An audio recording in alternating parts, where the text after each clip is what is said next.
Chapter 3, the Golden Age continued, Barnstormers and Air Mail. So like we said in the previous PowerPoint, one of the groups that really saved the aviation industry in the United States were the Barnstormers. So what we want to do is we want to start with them here in this or in this PowerPoint.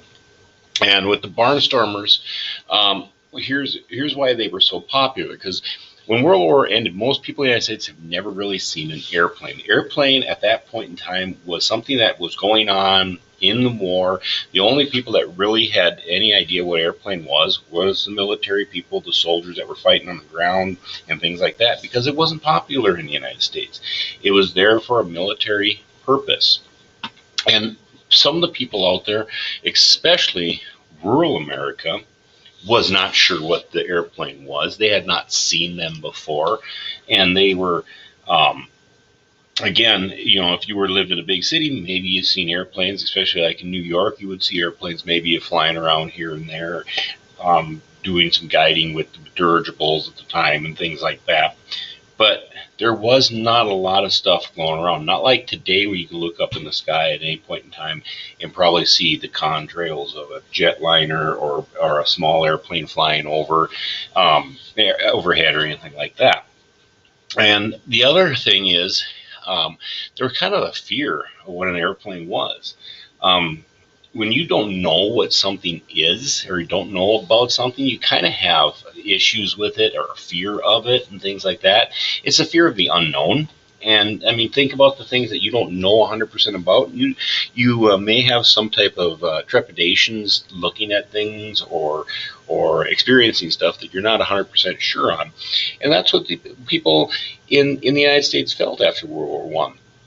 Is they weren't sure what this airplane thing was, so they kind of didn't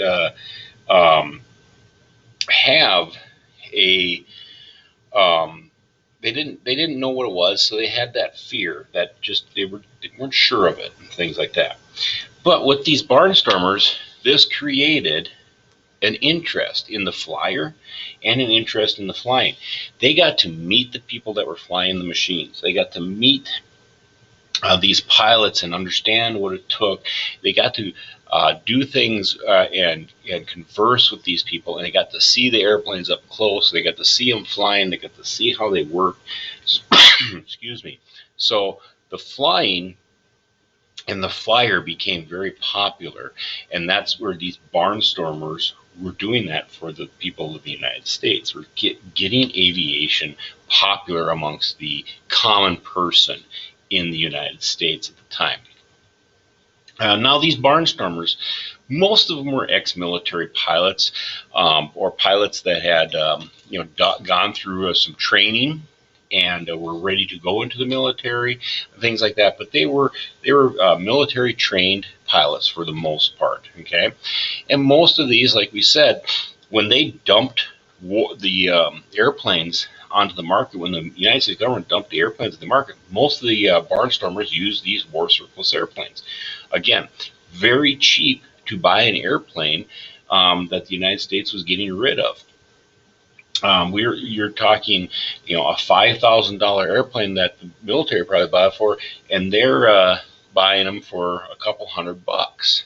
So it was pretty inexpensive to get into an airplane at that point in time because they're war surplus.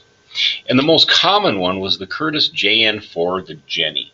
And this is a two-seater. You can kind of see it's a two-seater airplane. The pilot sits in the back seat and passenger observer in the front seat. It's a land base with a landing gear, tail dragger, bi-wing, single engine airplane. And this was the main training type of plane that the United States used to train the pilots during World War I or pre-World War I. So this was the main airplane that the United States had, and the main airplane that Barnstormers were using. Their Barnstormers did use some other airplanes too, but this was by far the more popular one because this is what the United States was producing. So these Barnstormers went and they flew around the country. They flew from city to town to town, especially the small towns, the places that had not seen airplanes before. They wanted to just show people what these airplanes were, what they could do, and so that, and especially in the smaller towns, around real small towns and stuff like that, there was a lot of farmland, and that's where they would land, in the fields and by the nearby farms. They would just find a good field to land in, and they would go and land there, and they would fly around the town, kind of gain the interest, and then people would find out where they landed and go and follow where these airplanes went. And they wanted to gather, and like I said, they wanted to see the pilots, they wanted to see the airplanes, they wanted to find out more information. They wanted to relieve that fear that they had about the airplane. Excuse me. So, and when you got there, you got to look at the planes, you got to talk to the pilots, and the pilots would offer rides to people too. They would be there, and you could say, hey, we can give you rides, and $3, $4, $5 a ride, and before long you're giving all these people rides, and it doesn't take long to pay for this plane. So, and then they would put on flying expeditions. Basically, they would do these at county fairs, and they would do all kinds of tricks and things like that. They would do carnivals. So they become popular enough that now they were being invited to places to perform their acts or to do flying for them, where they would have crowds gather and things like that, county fairs and carnivals and stuff like that. And then there were some pilots, or at some points, they would work together, and they would get multiple planes together, and they would create what they call a flying circus, and multiple planes doing tricks and doing things out there. And sometimes they would even get together with non-pilots or what they would call like stunt people, and they would do things like wing walking, where you would have people out on the wings, standing, crawling around the wings, doing various different things on the wings. There were promotions of people that were playing ping pong, table tennis on the wing, dancing on the wings, stuff like that. So they were being very,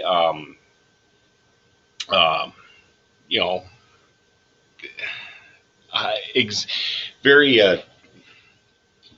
I guess I would say they're excited about it, and very like stunty on the things that they were doing, and just being risky about the things. I guess that's the word I'm looking for. Being very risky. The more risk that these people would do, the more people would watch, and the more information got out, and the more popular it became for these people. And then the Barnstormers would make more money by doing this. There were some women Barnstormers out there too. So these weren't just all military pilots. So there were some women Barnstormers. One of them was Phoebe Fairgrave Amelie, and she ran actually her own flying circus, where she was a number of pilots that would get together, and she was running that flying circus. She also later on went out and became the first female licensed transport pilot in the United States. So she worked for transporting cargo and things like that for aerospace industry or aviation company. Another female Barnstormer was Bessie Coleman. And Bessie Coleman was the first licensed black female pilot, and she was a Barnstormer also. And she actually received her license in France, because we've talked about it in previous PowerPoints, how the segregation issue and things like that in the United States was very, very high rampant in the United States, I guess you would call it. And so she actually went to France, and which was more open to colored people and black people to do things. So she was able to get her license in France to fly. However, it's unfortunate she died in a crash in Florida at the age of 27 doing some barnstorming, and so she lost her life fairly young, but she was a very promising pilot. coming up as a barnstormer and flying around and doing her stuff like that. So one of the things is if, like we said at the beginning of this slide and at the tail end of the previous slide presentation, some say if it wasn't for barnstorms, aviation may have died altogether in the United States. So it really, what we're at today really owes a lot to barnstormers of the 1920s and beyond that. So so it is a huge thing, and you may not think, well, there's just a bunch of goofy guys and gals just flying around and doing just goofy stuff, and it's no big deal. But at the time, it really did help the aviation industry in the United States. So now at this point, you can see there's a video that I would like you to watch. It's called Barnstorming, and it's a kind of just a little bit brief history of what barnstorming was, kind of like a little bit what I talked about, and kind of how some of it is still done today. And they do some stuff like this today. There's much more regulations on things and stuff like that, and they'll talk about that in the video. It's only about an 8 or 9 minute video. So if you would, at this point in time, pause your this video and go ahead and watch the barnstorming video, and then when you're done with that, continue on with this video. So now that you've done watching the previous video, we're going to talk about airmail, because airmail was another thing that was being promoted big time in the mid-20s, and it really got its start right after World War I, but it flourished in about the mid-20s. So the Post Office Department, United States Postal Department, started airmail service on May 15th, 1918. And it used borrowed airplanes and pilots from the Army. So basically, it went to the United States Army after the war, or well, actually, this is just prior to the end of the war, and say, hey, we want to borrow some of your airplanes, borrow some of your pilots. The Army thought, well, hey, this is good. This can give some of our pilots some more experience in flying and things like that. So we're going to borrow them. And basically, what had happened is then they flew some of these airplane routes, and then later on, the post office took over complete operations of the flying of these airplanes in August, where they hired their own pilots, so they didn't use military pilots anymore, and they bought their own airplanes. So to start it out, we're going to borrow planes, we're going to borrow pilots. Now that we got kind of an understanding of how it works, we're going to go and hire our own pilots, we're going to buy our own airplanes, and we're going to do this by ourselves. Eventually, they created their airmail routes. And the very first airmail route that was a consistent route, it was a scheduled flight, was from Washington, D.C. to New York City. And for most of you to know that that's not a long, huge distance, but you have to start somewhere. So they went from Washington, D.C., one of the major cities on the East Coast, to another major city on the East Coast. I mean, the United States capital to probably the largest city in the United States at the time. Okay, so it made sense to do this route there. In 1919, they actually then made an expansion. They went from New York to Chicago via Cleveland. So in other words, they flew mail from New York, stopped in Cleveland, and then went on to Chicago, and Chicago being another major city in the United States at this time. Well, now we've got, the East Coast, with a couple major cities in the East Coast. Now we've expanded to the Midwest, one of the major cities in the Midwest. And in 1920, they expanded to San Francisco. So now they're going from Chicago to San Francisco. So now we've got a route that can go, or we've got mail that can be transported via airplanes from the East Coast all the way to the West Coast. Okay, and these are just simple routes. Eventually, routes flourished, and there were many more routes, but these were the very first airmail routes that started. And again, major cities: New York, Washington, D.C., Chicago, San Francisco. These were major cities in the United States at the time. Now, real, true air mail service did not begin until 1924, July 1st.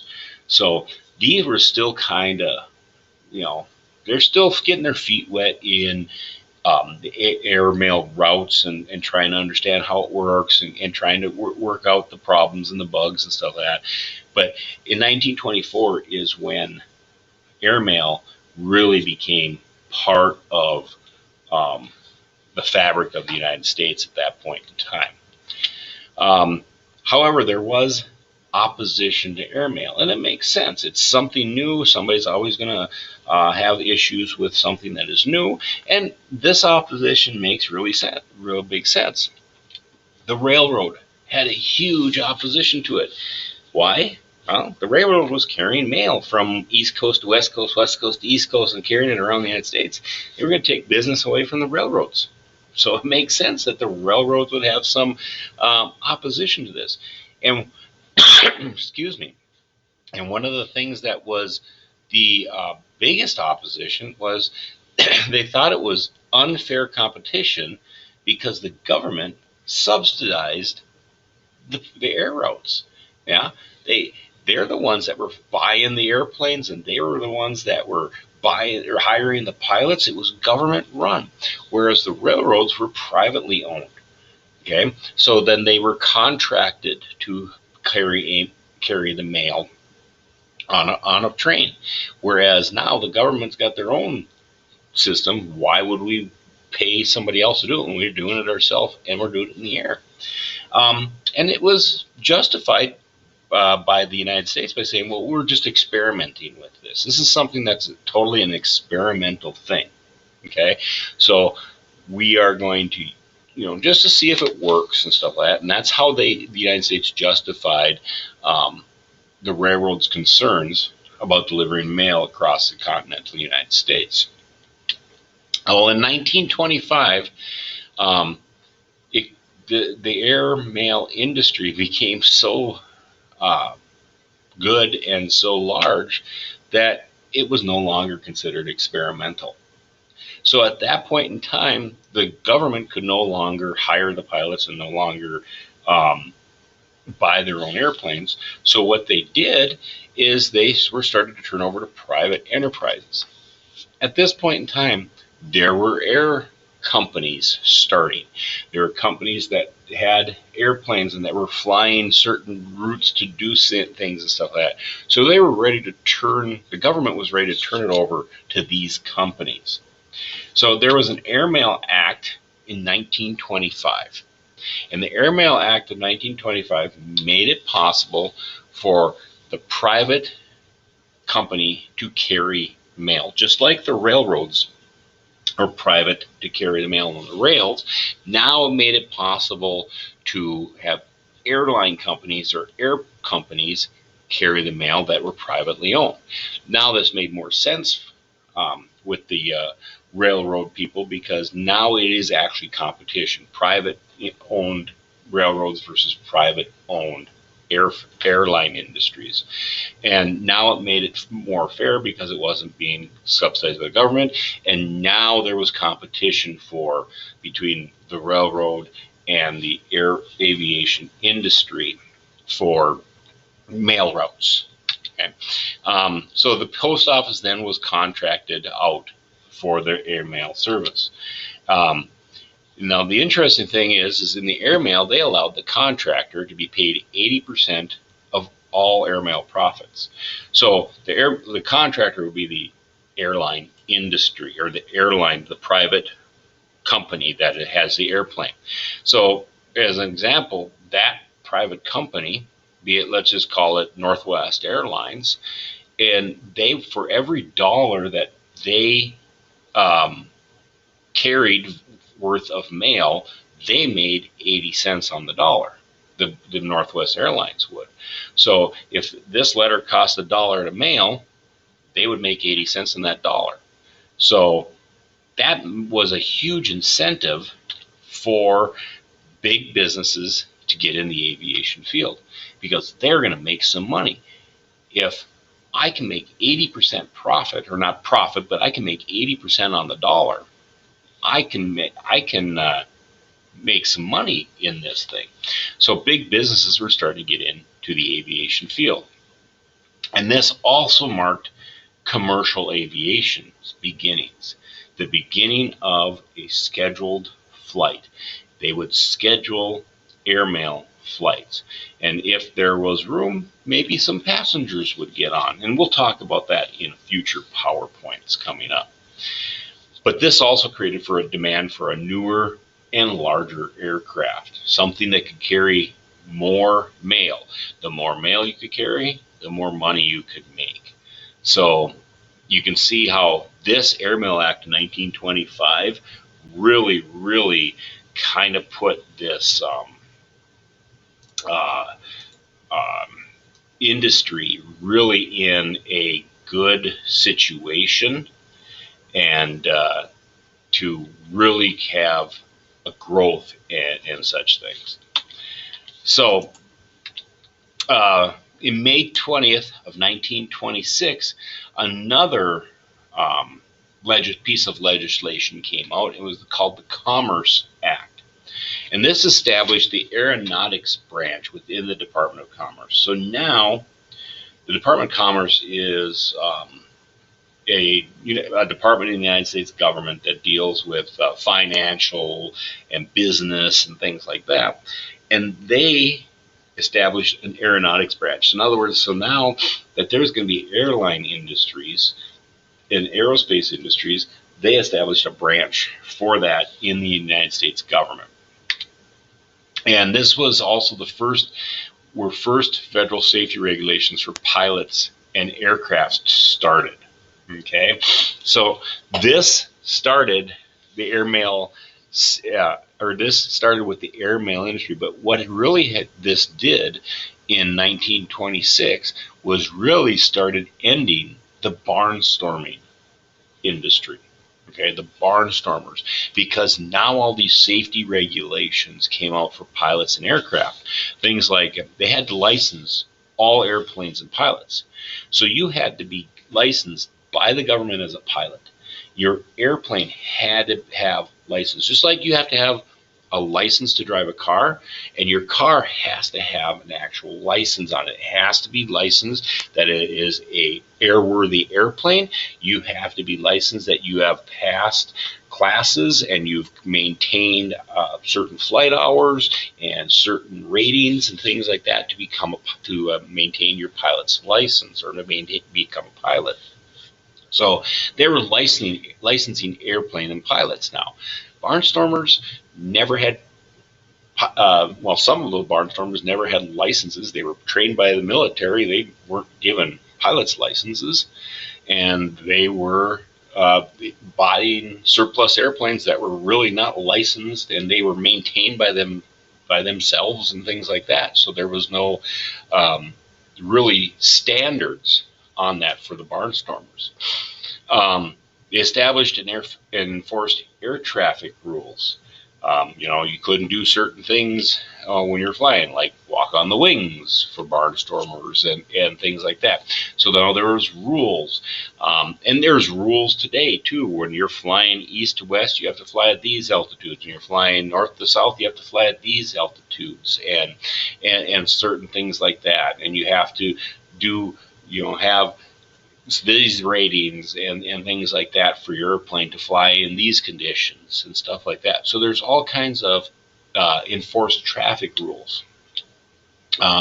They developed navigational facilities. In other words, now they're, instead of just going up in the air and just kind of flying where you fly and stuff like that, there's navigational facilities. You have to create a flight plan. You have to tell somebody that you're flying from point A to point B, and this is the route you're taking. So navigational facilities, and you can look, then you have places to, find where you're going. So you have markers and stuff like that to know where you're going as you're flying.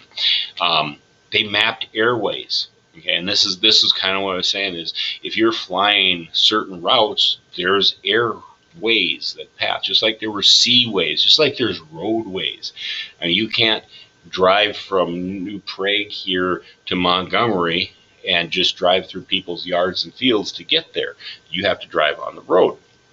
Just like in the air, there are certain paths that certain planes will have to take. Not necessarily private planes in this case, but commercial planes have their air routes and air paths that they will take with, and they're not literal,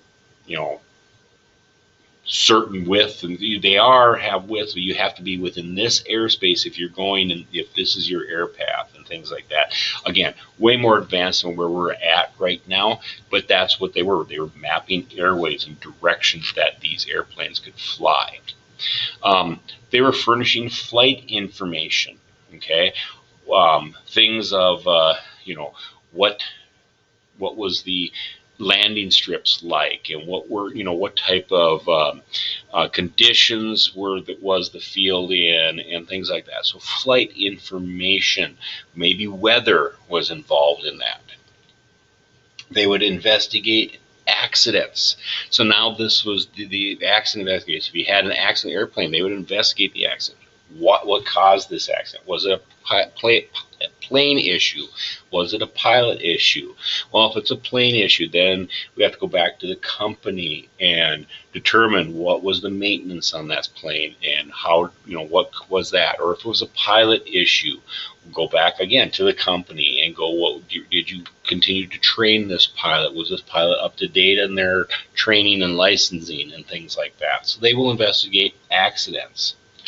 And provide just overall safety in aviation, everything else. So there are all kinds of other things that just don't fall into these areas that were just to maintain safety in the aviation industry. So this aided in the continuing development of commercial aviation. And we go on a little bit later here, we're going to talk about how the aviation grew in the United States and how commercial aviation really started to grow in the United States. And these acts, the Air Mail Act and the Commerce Act, were really the beginnings of the growth of commercial aviation in the United States at the time. Again, so those will be future PowerPoint presentations coming up here. So that again this here was Barnstormers and the Air Mail aviation.